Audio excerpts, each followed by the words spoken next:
नमस्कार बंधुगण मु प्रियव्रत जेना आज एक नुआ विषय को नहीं आपण मान पाखक आसी बंधुगण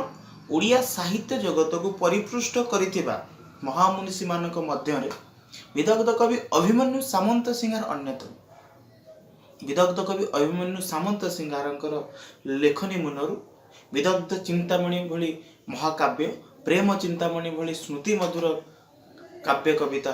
बाहर तत्सहित बाघ गीत चढ़ई गीत भली बहु लोकगीत लिखि ओडिया साहित्य को से परिपृष्ट कर बंधुगण 2001 मसीह मान्यवर मुख्यमंत्री गोटे प्रतिश्रुति देले बालिया अंचल जे महाकवि नाम रे भुवनेश्वर एक राजरास्ता को नामित करेंगे एवं यही विषय वस्तु नहीं कि मध्य स्थानीय विधायक निर्वाचन समय रे ए अंचल रे बहु डिंडी पिटी दुखर विषय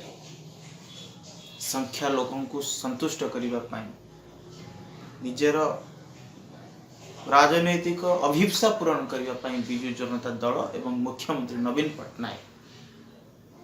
विगत वर्ष विदग्ध कवि अभिमन्यु सामंत सिंहार ना को परिवर्तन करी से राजमार्ग को एक नूतन नाम नामित कले। बंधुगण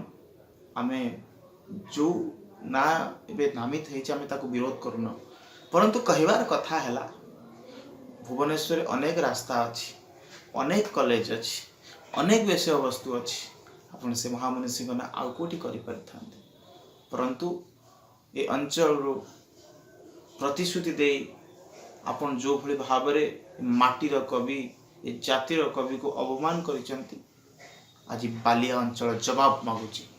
बरी जवाब मागुची जाजपुर जिला जवाब मागुची आर जवाब दियंतु नवीन बाबू कौन पाई ओडिया संस्कृति आपण 18 वर्ष शासन कला परे मध्य आज निम्नगामी होउची ये संस्कृति को आज लोक पासरी जाउचंती और पाश्चात्य संस्कृति को आपणे नउचंती यार जवाब रखंतु नवीन बाबू।